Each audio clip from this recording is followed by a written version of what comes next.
Roster Fighter episode kedua. Ih, wibu. Melanjutkan perjalanan Roy, sekarang Roy tengah berada di tengah laut menjaga hasil tangkapan manusia yang sedang menyelam menangkap bulu babi dan hewan laut lainnya. Setelah selesai, Roy diberikan telur bulu babi dan yang tak disangka Roy, ternyata hewan aneh yang diberikan punya rasa yang sangat enak.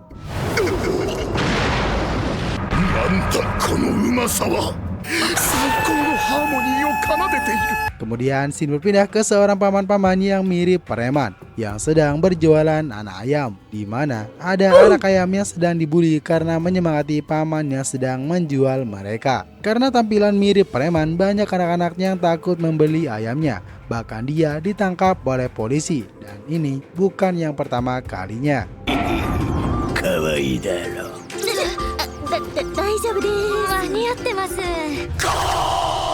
Kembali ke rumah, si uncle memberi makan ayam-ayamnya. Namun ayam imut tadi masih saja dibully, bahkan tidak diberikan makanan oleh teman-temannya. Tapi untungnya dia mendapatkan perhatian khusus dari uncle yang merawatnya dengan baik. Pantas saja dia sangat peduli pada si paman walau sedang dijual.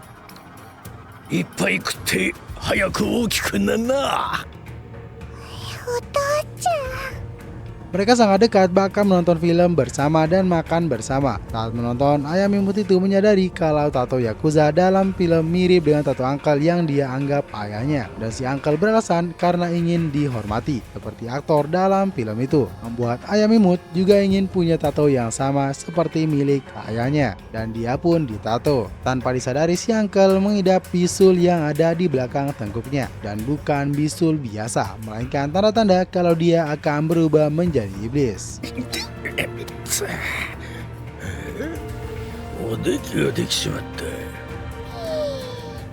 Keesokan harinya, si imut yang sedang dibully terkejut dengan ayahnya yang pulang dibantu oleh seseorang dan dalam keadaan babak belur. Ternyata dia benar-benar mantan Yakuza dan habis dipukuli karena telat bayar hutang. Kemudian temannya bercerita tentang rencana membuat perusahaan dan meminta uncle untuk tanda tangan. Dan sialnya, itu adalah surat pinjaman yang kini harus uncle bayar karena teman yang mengajukannya tadi sudah menghilang dan dia harus membayar hutang sebanyak 10 juta yen. Si uncle yang sudah terbebani dengan hasrat kemarahan memicu benjolan di tengkuknya mengeluarkan tentakel-tentakel aneh.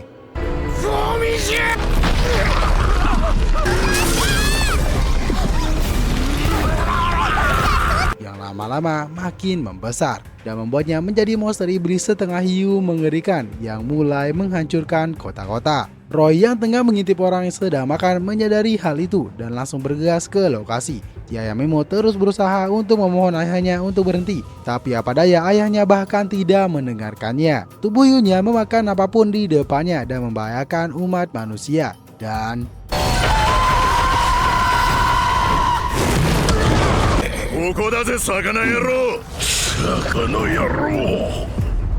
saat Roy akan menggunakan teriakan keduanya, dia mendengar si imut yang memintanya untuk berhenti karena ayahnya akan merasa kesakitan. Tapi saat Roy diserang lagi, dia sudah tidak bisa menahan dan langsung menyerang si uncle dan membuat kepalanya meledak.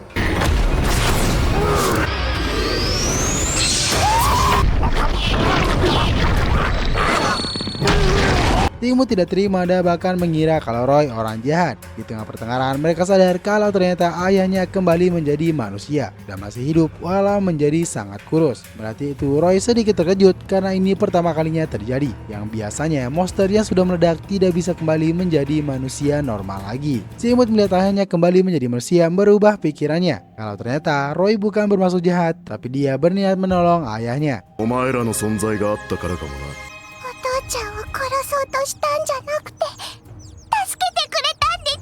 Mengingat ayahnya menuliskan kata bakti di punggungnya, si imut menjadi berdebar dan berniat untuk mengikuti Roy karena melihat Roy bisa menjadi panutannya.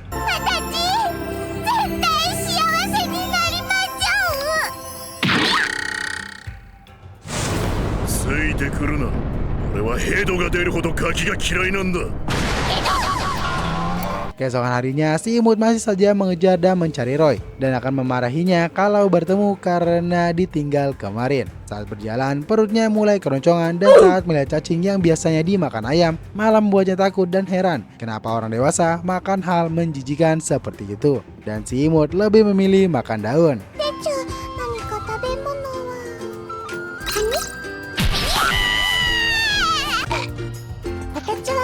十分でちゅ。美味しいでちゅ。 Di tengah mukbangnya, dia melihat kegaduhan dan orang-orang berlarian. Ternyata mereka sedang diserang oleh monster. Dia yakin kalau ada monster pasti ada juga si Roy di sana. Dan benar saja ada Roy sedang melawan monster cacing-cacingan. Roy di tengah pertempurannya terus disemangati oleh si imut. Tak berselang lama Roy langsung menghabisi si iblis. Tapi yang tak diduga, iblis cacing itu kembali beregenerasi dan pulih seperti tidak terjadi apa-apa.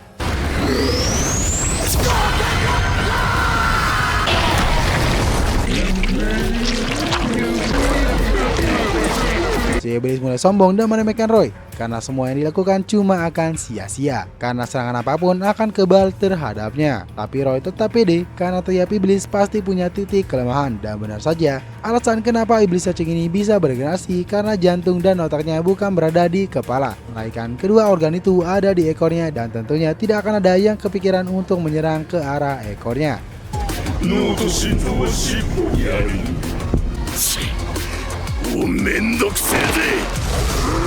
Tapi tak menyerah, kali ini Roy mengambil napas yang sangat dalam dan panjang, lalu mengeluarkan teriakan supersoniknya dan diarahkan mulai dari kepala si cacing sampai ke ekornya. Yang pastinya kali ini si iblis pasti terbunuh.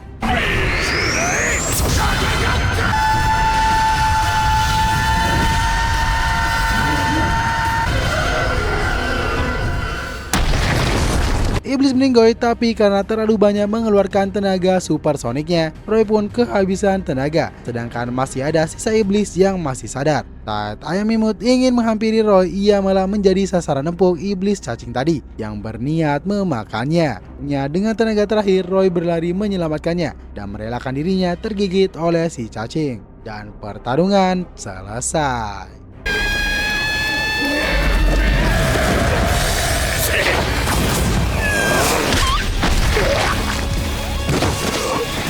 Melihat Roy disadari oleh para manusia, si imut berusaha keras untuk membawanya ke tempat yang sepi dan mencoba menyembunyikannya. Si imut terus bekerja keras mencarikannya air minum, bahkan memberanikan dirinya untuk mencari cacing, walaupun dirinya sangat jijik. Hari demi hari dia lewati untuk merawat si Roy agar bisa kembali pulih. Roy kemudian yang terbangun dari tidurnya menyadari kalau dirinya sudah ditolong oleh si imut, dan mulai dari sekarang dia memperbolehkan si imut untuk mengikutinya dengan syarat kalau dia lama Roy akan meninggalkannya.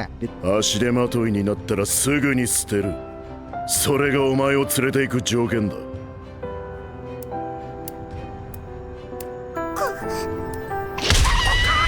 Dengan perdebatan, tiba-tiba datang ayam betina yang menyerang Roy dengan pedang petir. Roy tidak mengingat siapa ayam betina ini, tapi ayam betina tadi malah senang Roy tidak mengingatnya, karena dengan begitu dia bisa membunuh Roy tanpa penyesalan.